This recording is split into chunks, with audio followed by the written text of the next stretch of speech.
بسم اللہ الرحمن الرحیم۔ جب اللہ تعالیٰ نے انسان کی تخلیق کا ارادہ فرمایا اور انسان کو پیدا کرنے کا ارادہ فرمایا تو فرشتوں کے سامنے یہ بات رکھی اللہ نے، انی جاعل فی الارض خلیفہ، میں زمین میں دنیا میں اپنا نمائندہ بھیجنے والا ہوں، اپنا اسسٹنٹ بنانے والا ہوں، اپنا خلیفہ بنانے والا ہوں۔ فرشتے اس بات کو سن کر حیران رہ گئے اور اللہ تبارک و تعالیٰ کی بارگاہ میں عرض کرنے لگے کہ ہم تیری تسبیح بیان کرتے ہیں، ہم تیری تقدیس بیان کرتے، تیری بڑائی بیان کرتے، تیری خدائی بیان کرتے، تجھے زمین میں اپنا خلیفہ ایک انسان کو بنانے کی کیا ضرورت ہے؟ اللہ تعالیٰ نے اس وقت فرشتوں کو ایک مختصر سا جواب دیا، انی اعلم ما لا تعلمون، میں جو جانتا ہوں وہ تم نہیں جانتے۔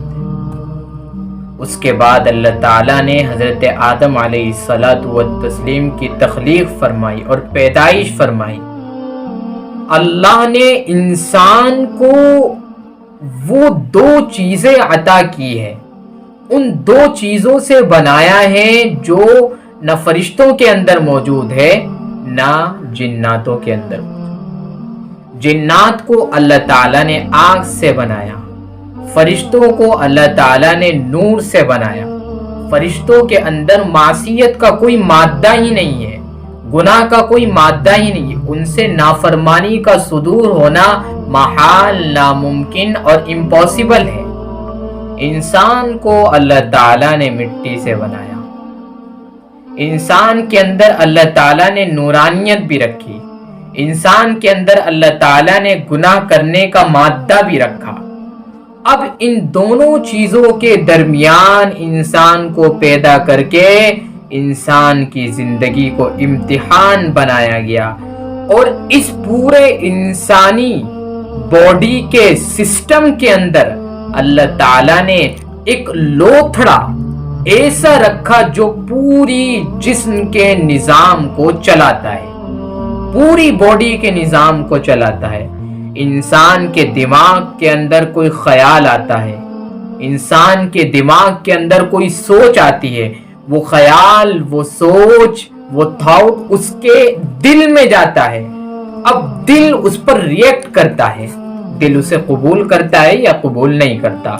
تو اللہ تعالیٰ نے انسان کے جسم کے اندر یہ ایک ایسا لوتھڑا بنایا ہے، جب یہ لوتھڑا جسم کا یہ حصہ ٹھیک ہوتا ہے تو انسان کے پورے جسم کا نظام صحیح طریقے پر چلتا ہے، اور جب جسم کا یہ حصہ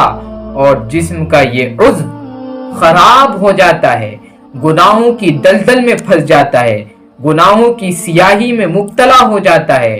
تو پورے بدن کا نظام، روحانیت والا جو نظام ہوا کرتا ہے، جو ایک اسپرٹ ہوا کرتی ہے ایک باڈی کی، وہ ختم ہو جایا کرتی ہے۔ اسی کو نبی علیہ السلام نے حدیث میں یوں فرمایا، الا ان فی الجسد مضغہ، اے لوگو سنو، انسان کے جسم کے اندر ایک لوتھڑا ہے، اذا صلحت صلح الجسد کلہ، جب وہ درست ہوتا ہے، جب وہ ٹھیک ہوتا ہے، جب وہ صحیح طریقے پر چلتا ہے، صحیح سوچ ریئیکٹ کرتا ہے، صحیح خیالات لاتا ہے، تو صلح الجسد کلہ، پورے جسم کا روحانیت والا نظام صحیح طریقے پر چلتا رہتا ہے۔ وَإِذَا فَسَدَتْ فَسَدَ الْجَسَدُ كُلُّ، اور جب وہ بگڑ جاتا ہے، اس میں برے برے خیالات آنے لگتے ہیں، وہ گناہوں کی سیاہی سے معمور ہو جاتا ہے، فسد الجسد کلہ، پورے بدن کا روحانیت کا نظام بالکل خراب ہو جاتا ہے، فساد مچ جاتا ہے، بدن کے اندر کی روحانیت، بدن کے اندر کی نورانیت ختم ہو جاتی ہے، اور اس روحانیت کا اثر انسان کی جسم پر پڑتا ہے، جس کی وجہ سے انسان ذہنی دباؤ کا شکار ہوتا ہے، سٹریس کا شکار ہوتا ہے، ڈپریشن کا شکار ہوتا ہے۔ جب یہ دل کا نظام ٹھیک طریقے سے چلتا ہے تو انسان درست، لیکن جب یہ دل کا نظام بگڑ جاتا ہے تو انسان ڈپریس ہو جاتا ہے۔ یہی وجہ ہے کہ جب انسان کو ہارٹ اٹیک ہوتا ہے تو وہ اسی دل کے نظام کی وجہ، یہ دل ریئیکٹ کرتا ہے انسان کی باڈی کے اوپر، اس کو ڈپریشن کا شکار بنا دیتا ہے۔ اب اس ڈپریشن کے شکار ہونے کی وجہ سے انسان اپنے ذہن میں دباؤ لاتا ہے، اس ذہن کا دباؤ دل کے اوپر پہنچتا ہے۔ جب وہ ذہن کا دباؤ دل پر اٹیک کرتا ہے تو انسان دفعتاً موت کا شکار ہو جایا کرتا ہے۔ اللہ کے نبی نے اسی کو فرمایا، اذا فسدت فسد الجسد کلو، جب وہ بگڑ جاتا ہے تو پورے جسم کا نظام بگڑ جاتا ہے۔ اللہ کے نبی نے فرمایا وہ کیا ہے؟ الا وہی القلب، سنو اے لوگو، وہ دل ہے، وہ قلب ہے۔ تو اس لیے جو جسمانی انسان کا نظام ہوا کرتا ہے وہ دل پر ڈیپینڈ ہوا کرتا ہے، اور دل ڈیپینڈ ہوا کرتا ہے دماغ پر، اور دماغ منحصر ہوا کرتا ہے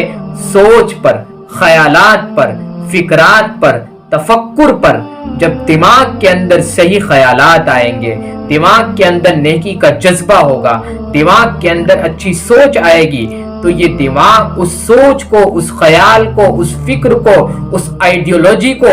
دل پر لے جائے گا، دل اس کا ریئیکٹ کرے گا۔ اگر وہ اچھا خیال ہوگا تو دل کے وجہ سے پورے جسمانی نظام میں ایک توانائی پیدا ہوگی، روحانیت پیدا ہوگی، نورانیت پیدا ہوگی، ایک اسپرٹ پیدا ہوگی۔ لیکن اگر وہ خیال، وہ سوچ گندا ہوگا، اگر وہ خیال اور وہ سوچ اور وہ فکر اور وہ آئیڈیولوجی گناہوں سے بھری ہوئی ہوگی، وہ دل پر جب پہنچے گی تو دل کے ذریعے اس کا برا ریئیکٹ ہوگا، جس کی وجہ سے انسان کا جسمانی نظام درم برم ہو جائے گا، اس کی روح ختم ہو جائے گی، اس کی اسپرٹ فنا ہو جائے گی، جس کی وجہ سے انسان کی صحت پر فرق پڑے گا۔ جب صحت پر فرق پڑے گا تو انسان کا جسمانی نظام بالکل تباہ و برباد ہو جائے گا، انسان بیماری کا شکار ہو جائے گا، انسان سٹریس میں مبتلا ہو جائے گا، ڈپریشن میں چلا جائے گا۔ اور یہی دل کی وجہ سے،